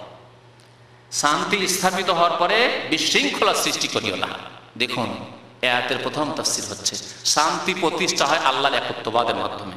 জমিন আল্লাহ, ইবাদত বন্দেগী একমাত্র আল্লাহর হবে। আল্লাহ রাসূল প্রেরণ করেছেন, একমাত্র রাসূলের আনিত বিধানের বাস্তবায়ন হতে হবে এই জমিনে। এটি হচ্ছে শান্তির পথ, এটি হচ্ছে ইসলামের পথ। ইসলাম করে দিয়ে নবী করিম সাল্লাল্লাহু আলাইহি সাল্লাম পৃথিবী থেকে বিদায় নিয়েছেন। আর এই অবস্থায় সাহাবায়ে কেরামদেরকে শান্তির অবস্থায় ছেড়ে গেছে। ওয়ালা তুফসিদু ফিল আরদি, পৃথিবীতে তোমরা বিপর্যয় সৃষ্টি করিও না, বিশৃঙ্খলা সৃষ্টি করিও না। বাদা ইসলাহিহা, জমিনে শান্তি, তাওহীদ, একত্ববাদ, নবীর সুন্নাত প্রতিষ্ঠিত হয়ে যাওয়ার পরে, ইসলামিক রাষ্ট্র কায়েম হয়ে যাওয়ার পরে, খেলাফত ইসলামিয়া কায়েম হয়ে যাওয়ার পরে মানব রচিত বিধান এনে ছিন্ন ভিন্ন করিও না। ওয়ালা তুফসিদু ফিল আরদি বাদা ইসলাহিহা ওয়াদউহু খাওফান ওয়া তামাআ, এবং আল্লাহকে ডাকো, আহ্বান করো ভয়ের সাথে, ভীতির সাথে, ওয়া তামান, আশার সাথে। এ সম্পর্কে একটি বিষয়বস্তু এর আগে কিছুদিন আগে আলোচনা হয়েছে যে আল্লাহকে ডাকতে হবে দুইটি নিয়ে। অন্তরে দুইটি কথা থাকবে, কি? ভয়ও থাকবে আল্লাহকে বলে, আর আশাও থাকবে। ভয় থাকবে কিসে? যে পাপ করলে আল্লাহ ধরে ফেলবেন, আল্লাহর আযাব আসবে, গজব আসবে। আর আশা যে আল্লাহ যে যুগে ইবাদত বন্দেগী করছে, আল্লাহ ফরজ আদায় করছে, ওয়াজিব আদায় করছে, সুন্নাত আদায় করছে, তোমার মতো হারাম থেকে বাঁচছি আল্লাহ, আর তোমার অসন্তুষ্টির কাজ জেনে শুনে করি না, সুতরাং আল্লাহ তোমার কাছে তোমার রহমতের আশাবাদী, তোমার জান্নাতের আশাবাদী, জি দুনিয়া এবং আখিরাতের সুখের আশাবাদী। তাহলে আশাও রাখতে হবে আল্লাহর কাছে ভালো কাজ করে, আর নিরাশ হতে হবে না। ঠিক তেমনি গুনাহ যাতে না হয় এই জন্য ভয় রাখতে হবে যে গুনাহ হলে আল্লাহ ধরে ফেলবেন। মানুষের সংশোধন কখন হবে? এই দুইটি ব্যালেন্স যখন ঠিক থাকবে। গাড়ির চাকা যদি দুদিকে ঠিক থাকে তাহলে না গাড়ি ঠিক চলবে। আর যদি চাকা গাড়ির দুটি ঠিক না থাকে, একটা পাংচার থাকে, একটা পাঞ্চার, ডান দিকের চাকা পাঞ্চার আছে, বাম দিকের চাকা পাঞ্চার, আর খুব সুন্দর আপনি ড্রাইভার, ভালো ড্রাইভিং করছেন, গাড়ি কোন দিকে যাবে? যাবে না, সোজা গাড়ি যাবে না আপনার। তো মুমিনের অন্তরে দুটো যদি না থাকে, খৌফ এবং তামা, ভয়ও থাকতে হবে আল্লাহ এবং আশাও থাকতে হবে। আমরা ছোটখালা আব্বার কাছে, মায়ের কাছে দুটোই তো রাখতাম নাকি? এখন না হয় শক্তিশালী হয়ে গেছেন, কিন্তু ছোটতে তো ছোট ছেলে মা বাবার কাছে দুটোই আশা রাখে, আদরও থাকে, আদরের আশা রাখে যে আম্মা আব্বা আদর করবেন, স্নেহ করবেন, তারা ভালো করে যত্ন করে খাওয়াবেন। না খেয়ে ছেলে ঘুমিয়ে গেছে, তারপরে কত কষ্ট করে উঠিয়ে মুখে উঠিয়ে খাওয়াচ্ছে। হয় নাকি এরকম? আর হয় নাকি আপনার ছেলেদের, আপনার স্ত্রী করেন, আপনি করেন? অবশ্যই। এটি হচ্ছে আদর, স্নেহ। এই আশা আছে আব্বা আম্মার কাছে, আমি ঘুমিয়ে গেলে চিন্তা নেই, উঠিয়ে খাওয়াবে। এখন কেউ খাওয়াবে? এখন যদি গিয়ে ঘুমিয়ে যান, আছে কেউ গিয়ে উঠাবে, খাওয়াবে? আল্লাহু আকবার। এই আদর, সম্মান, স্নেহ বাবা মায়ের কাছ থেকে আমরা ছোটকালে পেয়েছি, কিন্তু তার সাথে ভয়ও থাকতো যে উল্টো পাল্টা যদি কাজ করি, দুষ্টামি করি, দিবে মায়ের খেতে হবে আজকে। ভয় থাকতো, তাহলে অন্তরে দুটোই থাকতে হবে, ভয়ও থাকতে হবে আর আশাও থাকতে হবে। জি, ব্যালেন্স ঠিক থাকবে তাহলে। আর এমন বাবা যদি হন, মা হন, অনেকে আছে নালায়েক, অযোগ্য বাবা মা, শুধু আদরই করতে থাকে, স্নেহই করতে থাকে, আর ভুল হলে সংশোধন করে না, আদব দেয় না, তাহলে ব্যালেন্স নেই। একটা চাকা আছে আর এক চাকা নেই। আরেক শ্রেণীর বাবা মা, অভিভাবক আছে, শুধু আদবই দিতে থাকে, আদবই দিতে থাকে, স্নেহ নেই। হ্যাঁ, এইরকম হবেন না, তাহলে আর এক চাকা নেই, ছেলে মানুষ হবে না। কিন্তু ছেলের মধ্যে ছোট থেকে কি হবে? বিদ্রোহের মেজাজ তৈরি হবে। বিদ্রোহ বুঝতো না, বাগাওয়াত যেটাকে বলা হয়, সীমা লঙ্ঘন আর পারা যাবে না। কখন একটু সাবালক হবো যে একেবারে ফুল ফ্রি হবো, আর গ্রামের বাড়ি থেকে ঢাকা পালিয়ে যাবো, চিটাগাং পালিয়ে যাবো, কোথাও গিয়ে কাজ করবো, এরকম অনেক ছেলে পালিয়ে যায় না? 14 বছর, 15 বছর, 16 বছরের ছেলে যে উদা হয়ে যায়। নির্যাতনের উদ্দেশ্য করবেন না, তাহলে ঠিক রাখতে হবে দুটো, যাতে করে আপনাকে বলে ভয়ও থাকে যে আদব কায়দা শেখায়, আর এটিও আশা থাকে যে আব্বা আম্মা আদর স্নেহ করে। দুটোই দিতে হবে। আল্লাহ রাব্বুল আলামিনের ক্ষেত্রে আল্লাহ রাব্বুল তাই বলছেন, ওয়াদউহু খাওফান ওয়া তামা, আল্লাহর কাছে দোয়া করো ভয়ের সাথে এবং আশার সাথে। ইন্না রাহমাতাল্লাহি কারীবুম মিনাল মুহসিনিন, নিশ্চয় আল্লাহর রহমত কার সন্নিকটে? মুহসিনিনের, সৎকর্মশীলদের সন্নিকটে। তাহলে আল্লাহর রহমত ছাড়া জান্নাত পাওয়া যাবে না, আল্লাহর রহমত ছাড়া কবরের আযাব দূর হবে না, আল্লাহর রহমত ছাড়া দুনিয়া আখিরাতে শান্তি পাওয়া যাবে না। কিন্তু রহমত কখন হাসিল হবে? শুধু আশা করলে হবে কি? কি করতে হবে? মুহসিনিন হইতে হবে, সৎকর্মশীল হইতে হবে। সৎকর্ম করেন, তারপরে আল্লাহর কাছে আশা করেন, আল্লাহ আমি যতটুকু পেরেছি করেছি, আল্লাহ বাকি তোমার রহমতের আশাবাদী, আল্লাহ তোমার রহমত ছাড়া আমার নাজাত হইতে পারে না, মুক্তি হইতে পারে না। আল্লাহ জি, ইন্না রাহমাতাল্লাহি কারীবুম মিনাল মুহসিনিন, সূরা আরাফ আয়াত নম্বর 56। ওয়া কওলি, মহান আল্লাহর বাণী।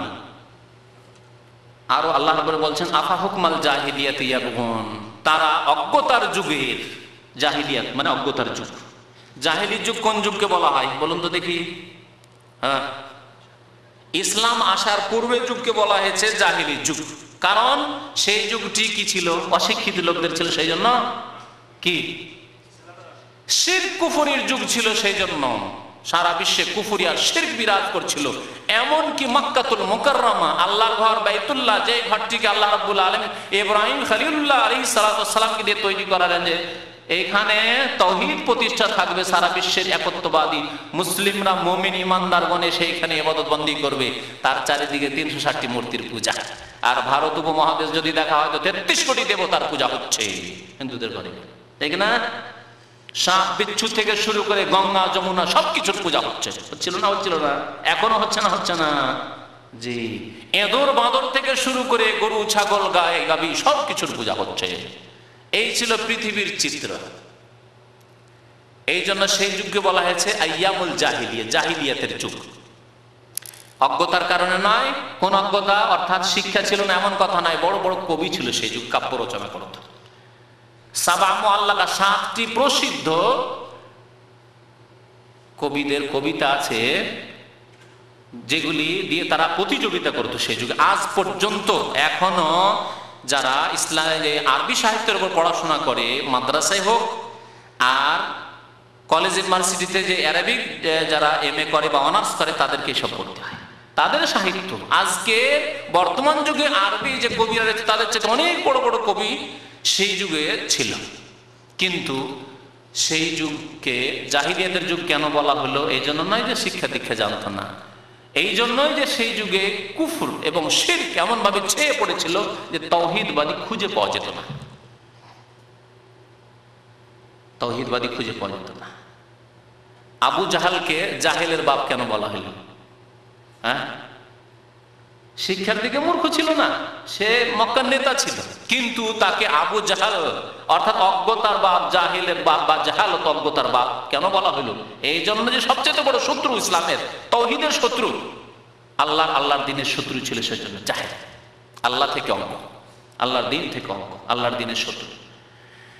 তাহলে আল্লাহ নাযিলকৃত বিধান ছাড়া মানব রচিত যত বিধান আছে সেগুলি হচ্ছে হুকমুল জাহিলিয়া। শুনে রাখুন, এখন আল্লাহর বিধান ছাড়া মানুষের তৈরি করা যে কোনো বিধান সেটি হচ্ছে কি? হুকমুল জাহিলিয়া, জাহিলি বিচার, অজ্ঞতার ফায়সালা, অজ্ঞতার বিধান।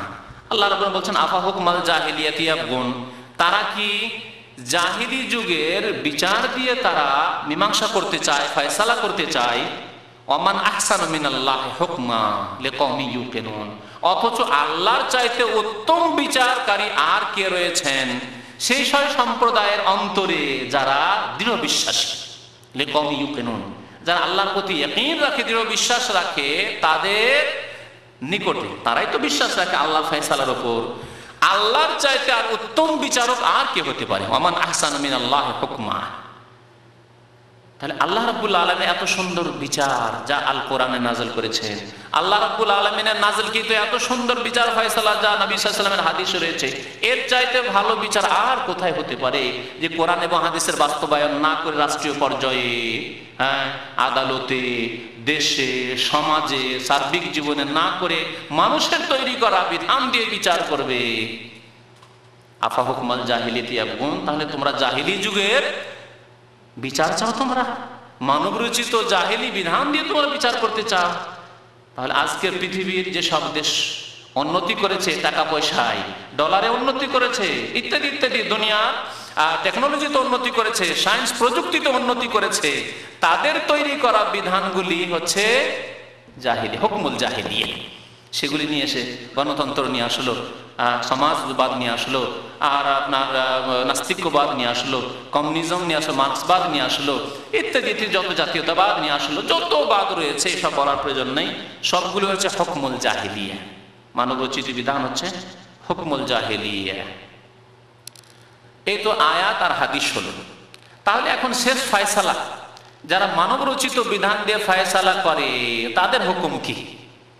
তারা ইমানের গণ্ডিতে থাকবে না একেবারে বেরিয়ে যাবে, না একাধিক ভাগ করা যেতে পারে? জি হ্যাঁ, যে যারা মানব রচিত বিধান দিয়ে ফয়সালা করে তাদের সম্পর্কে কে বলবেন? যে বলবেন হাত তোলেন। তাদের হুকুম কি? তারা মুসলিম না কাফের? না মাঝামাঝি? হ্যাঁ, কে বলবেন? হাত তোলেন, এগিয়ে দেন। হ্যাঁ হ্যাঁ, কাফের। আচ্ছা, আর যারা পুরোই মানল না, নামাজও পড়ে না, আর মানব রচিত বিধান দিয়ে ফয়সালা করছে, গেল? হ্যাঁ হ্যাঁ, হুম হুম হুম, দুনিয়ার স্বার্থে তারা মানব রচিত বিধান দিয়ে ফয়সালা করলো। কি জানেন? ফাসেক জালেম। আচ্ছা, আর একটা অবস্থা বলি আপনাদের। উনি বললেন যদি একটা অবস্থা কি বললেন ভালো করে শোনাই, যে কেউ যদি মানব রচিত বিধানকে আল্লাহর বিধান অর্থাৎ কোরআনের বিধান চাইতে শ্রেষ্ঠ মনে করে তাহলে সে বড় কাফের। কেউ যদি কোরআন এবং হাদিসের বিধানকেই শ্রেষ্ঠ বিধান মনে করে, হ্যাঁ শ্রেষ্ঠ বিধান মনে করে, কিন্তু দুনিয়ার লোভ লালসার জন্য মানব রচিত বিধান দিয়ে ফয়সালা করলো যে আমরা পেরে উঠছি না বা করলে আমাদের কিছু ক্ষতি হবে, সেই কিন্তু কোরআন এবং হাদিসের বিধানকে কি মনে করে? উত্তম বিধান মনে করে, শ্রেষ্ঠ বিধান মনে করে, অন্তর থেকে, অন্তরে কোনো নেফাক কপটতা নেই। তাহলে কি? ফাসেক জালেম, বললেন দুটি অবস্থা। আরেকটি অবস্থা আমি বলি, যদি মনে করো সমান, অসুবিধা নেই, সৌদি আরবে ইসলামিক আইন চলছে, আমাদের দেশে যেটা চলছে সেটা এটাও ঠিক আছে, ওইটাও ঠিক আছে, সবই ঠিক আছে, হ্যাঁ সমান সমান। কোরআন এবং হাদিসের বিধানও ঠিক আছে, খোলাফায়ে রাশিদিনরা যে ফয়সালা করেছেন, নবী সাল্লাল্লাহু আলাইহি ওয়াসাল্লাম করেছেন, সেটাও ঠিক আছে। আর আমরা আজকাল যেটা শান্তি প্রতিষ্ঠার জন্য আন্তর্জাতিক ক্ষেত্রে বিভিন্ন দেশের সাথে, অমুসলিমদের সাথে সম্পর্কের জন্য আমরা যে আইন কানুন রেখেছি সেটাও ঠিক আছে। চোরের হাত কাটছে ওটা ওদের ঠিক আছে, আর আমরা চোরকে 1 বছর জেল দিচ্ছি, 2 বছর করছি, সেটাও ঠিক আছে। যদি বলেন দুটোই সমান সমান, তাহলে কি হবে? হ্যাঁ, ছোট কাফের না বড় কাফের? বড় কাফের। কারণ আল্লাহ রাব্বুল আলামিন যিনি আহকামুল হাকিমিন, হ্যাঁ উত্তম ফয়সালাকারী, যিনি সবচাইতে ন্যায় প্রতিষ্ঠাকারী, হ্যাঁ যিনি হচ্ছেন ইনসাফকারী, ন্যায় বিচারকারী, তার ফয়সালাকে জালেম, পাপিষ্ঠ, গুনাহগার, কাফেরদের মানব রচিত বিধানের সমতুল্য করে দিল। জি, তাহলে কি হবে? বড় কাফের হবে।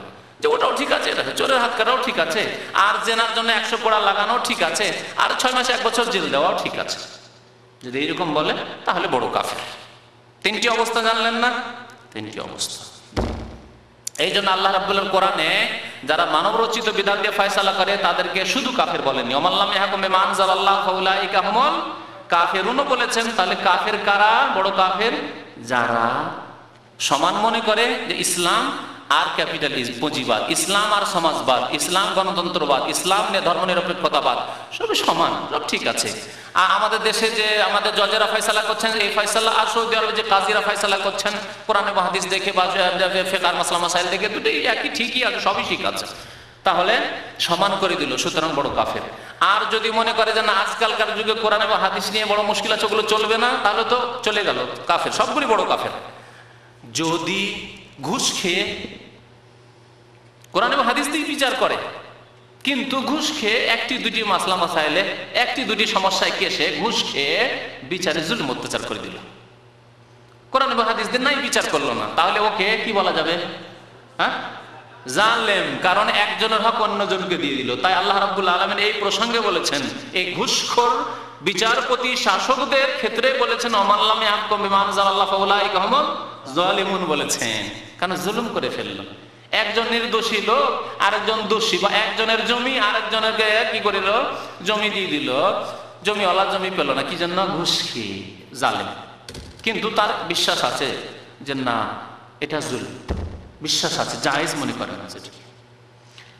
আর ফাসেক বলা হয়েছে যারা কোরআন এবং হাদিস কমের পক্ষে, কম পক্ষে যারা মানব রচিত বিধান দিয়ে ফয়সালা করে আর বলে আমরা পারছি না, আমাদের উপর জবরদস্তি করা হচ্ছে, আমাদের জন্য ওই শক্তিশালী দেশগুলি, পরাশক্তিগুলি সমস্যা সৃষ্টি করবে, সেই জন্য আমরা পারছি না, তারপরেও তারা কি ফাসেক।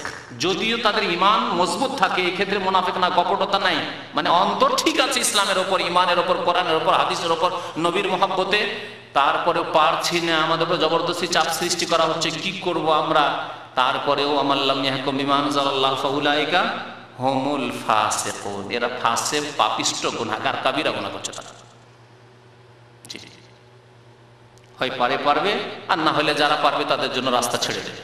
তাদেরকে বলবো হয় আল্লাহর বিধান প্রতিষ্ঠা করার জন্য চেষ্টা করবে, আর না হলে যে সব বীর মুজাহিদরা পারবে, যাদের ইমানি শক্তি আছে, আমরা পারবো এই বাতিল শক্তিগুলির মোকাবেলা করতে এবং আমরা কোরআন এবং সুন্নাহর আইন পরিচালনা করতে, তাদেরকে আগে বেরিয়ে দেবে যে আমরা পারছি না, আমাদের ইমানের দুর্বলতা, জান আপনারা পরে।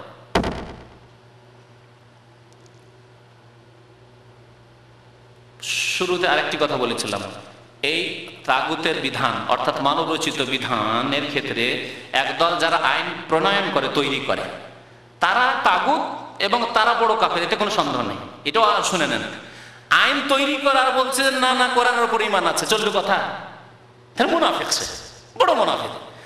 কি করে আপনার কোরআনের উপর ঈমান আছে আর আইন তৈরি করছেন? আমাকে যদি বলা হয় যে দেশের সংবিধান তৈরি করুন, অথচ আমি কোরআন হাদিস সম্পর্কে জানি, আর আমি বলবো যে না আমি মুসলমান, চলবে? গ্রহণযোগ্য হবে কথা? কেন? আমি নিজে আইন তৈরি করছি, আল্লাহ না করে।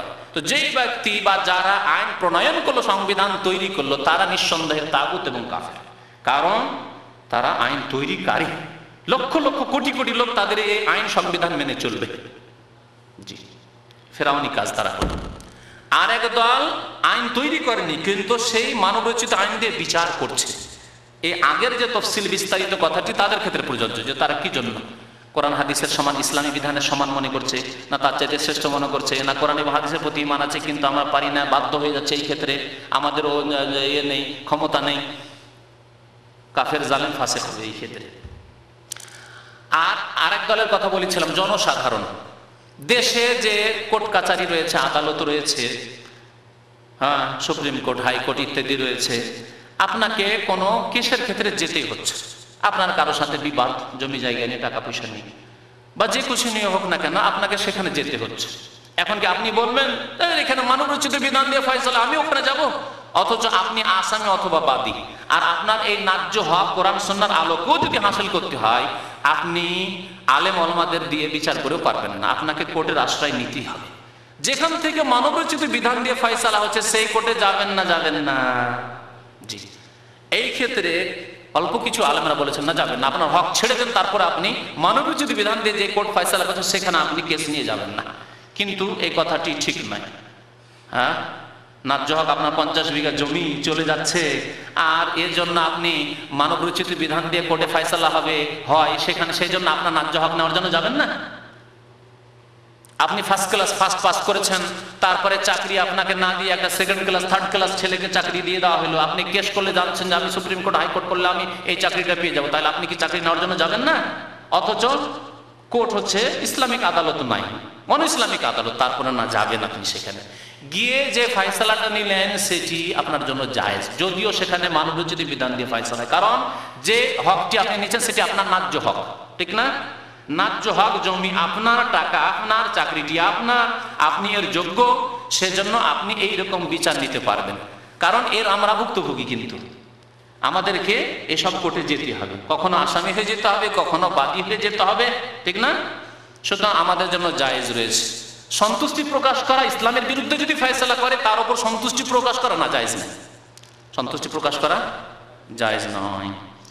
আর দুইটি হাদিস থেকে গেল, ঘটনা বড় আছে দুইটি, সুতরাং এখানে শেষ করে দিচ্ছি, সময় শেষ হতে যাচ্ছে। ওয়াসাল্লাল্লাহু আলা নবিয়িনা মুহাম্মদ ওয়া আলা আলিহি ওয়া সাহবিহি আজমাইন।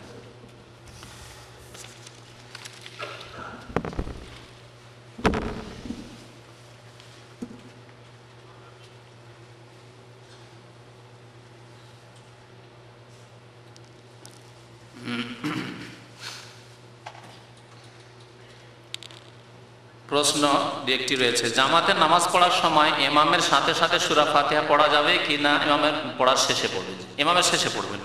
ইমাম যখন ওয়ালাদ-দাল্লিন পড়ে নিন তখন পড়বেন, যদি উচ্চস্বরে কিরাত হয়।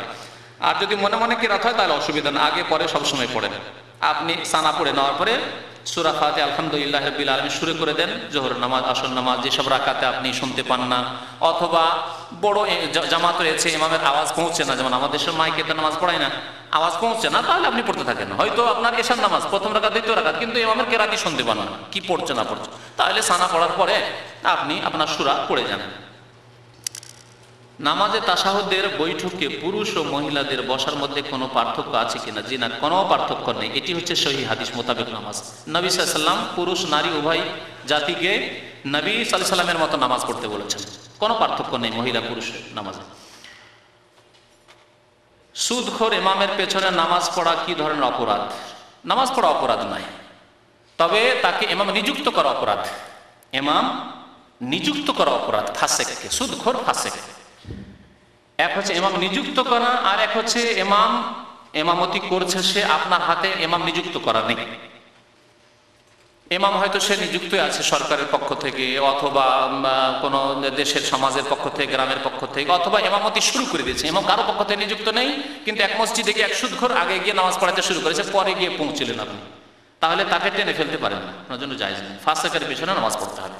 কয়টি ক্ষেত্র হলো? সরকার দ্বারা ইমাম নিযুক্ত, অথবা সমাজ দ্বারা ইমাম নিযুক্ত, আর আপনি সেই ইমামকে সরাতে পারবেন না, কারণ আপনার হাতে সেই ক্ষমতা নেই। যদি সমাজের লোককে বলে মিটিং করে পারেন যে না ইমামকে সরিয়ে দিতে হবে কারণ ফাসেক সে সুদখোর, তাহলে ভালো কথা, আলহামদুলিল্লাহ, সৎ পরামর্শ সমাজের লোককে দেন, অথবা সরকারকে সৎ পরামর্শ, আপনি অভিযোগ লিখতে পারেন যে অমুক ইমাম সুদখোর, সুতরাং আমরা সরকারের কাছে দাবি করি যে অনুগ্রহ করে ইমামকে এখান থেকে বরখাস্ত করা হোক, এটি আপনার কাজ। কিন্তু জবরদস্তি ইমাম নিযুক্ত করেছে সরকার, ইমাম নিযুক্ত করে সমাজের লোক, আর গেলে না টেনে ফেলে দেয় সুদখোর, সরো তুমি নামাজ পড়াবে, না, এটি জায়েজ না। তাহলে ফাসেকের পিছনে নামাজ জায়েজ আছে এই সব ক্ষেত্রে, যে কোনো ফাস, যতক্ষণ পর্যন্ত বড় কাফের না হয়েছে নামাজ জায়েজ রয়েছে। হ্যাঁ, নামাজ হবে। আপনার নামাজ আপনার, তার গুনাহ তার কাছে, আপনার নামাজের কোনো ক্ষতি হবে না। জি, এরকমই যারা ছোটখাটো বিদাত করে, কুফুরির বিদাত করে না, শিরিক করে না, কবরে সেজদা করে না, কিন্তু বিদাত করে, মিলাদ করে, নামাইতু পড়ে, এইসব বিদাতীদের পিছনে নামাজ হবে। সব বিদাতীদের পিছনে নামাজ হবে, যদিও জানে যে তারা বিদাত। আর কোনো বিকল্প ভালো মসজিদ নাই যেখানকার ইমাম হয়তো নেক ইমাম, বিদাত করে না, এরকম নেই হয়তো, তাহলে নামাজ হবে। আপনি ঘরে না নামাজ পড়ে বিদাতের পিছনে নামাজ পড়বেন।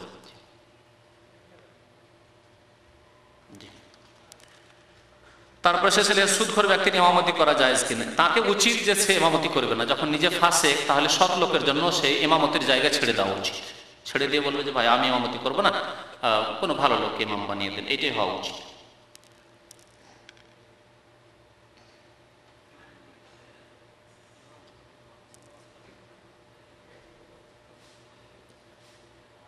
বাংলাদেশের কে বলছে গণতন্ত্র ইসলামে অস্বীকার করে না, তারা মদিনার কিসের উল্লেখ করে? সন্ধির। গণতন্ত্র কোথায় আছে ইসলাম?